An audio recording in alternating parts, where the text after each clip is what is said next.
Come d'incanto lei s'alza di notte, cammina in silenzio, con gli occhi un po' chiusi, come se visse un magico canto, e sulla terra che ritorna a sognare.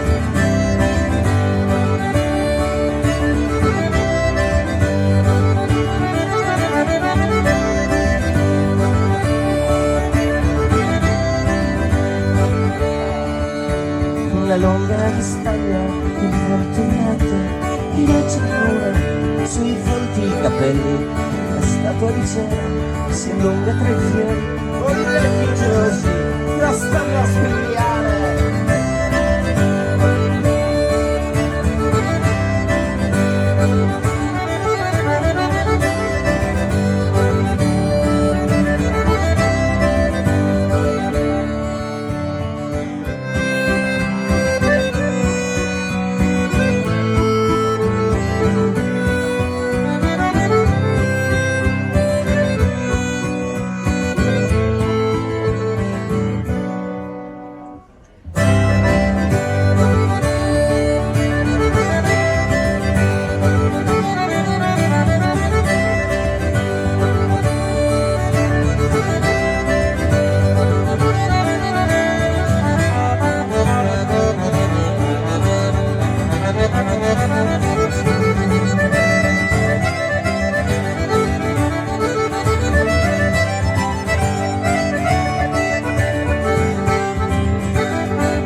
Tontola, il vento la spinge, cattura le stelle per i suoi desideri.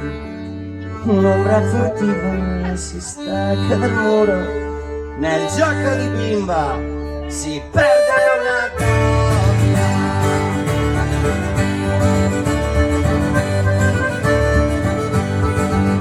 Un grido al mattino in mezzo alla strada, un uomo di pezza che invoca il suo salto, con voce smarrita per sempre ripete: io non volevo svegliarla così.